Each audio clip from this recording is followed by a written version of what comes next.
அன்பு உறவுகளை, இறைவன் எங்கிருக்கிறான் என்று தானே தேடுகிறோம். அவன் உங்கள் உள்ளத்தில் தான் இருக்கிறான். இது அவை சொன்னது.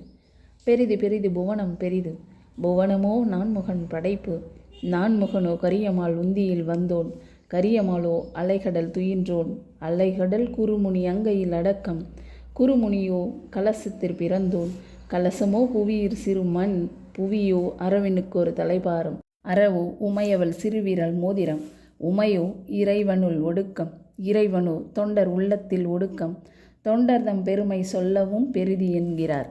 இந்த உலகத்தில் பெரியது எதுவும் இல்லை. இறைவனை நினைக்கும் தொண்டர்களின் உள்ளம்தான் பெரியது. அதனால்தான் ஈசன் பிட்டுக்கு மண் சுமர்க்கிறார்.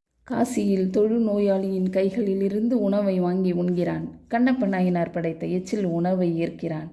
விலை மகளுக்கு காட்சி தருகிறான். நன்றாக சிந்தித்து பாருங்கள். இவர்கள் அனைவருக்கும் ஒரு ஒற்றுமை இருக்கிறது. இவர்கள் ஈசனே கதி என்று ஈசனிடம் சரணாகதி அடைந்தவர்கள். நாம் உண்மையில் இறைவனை முழுதாக நம்புகிறோமா?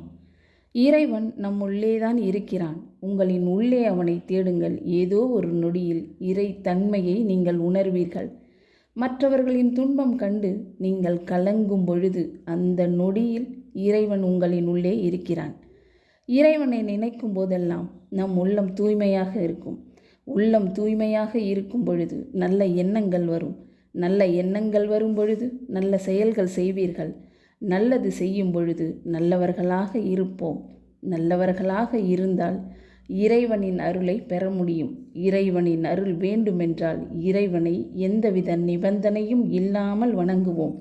சிந்தையில் சிவனை வைப்போம். சிந்தை செழுமையாக சிவாய நமக. ஓம் நமச்சிவாய.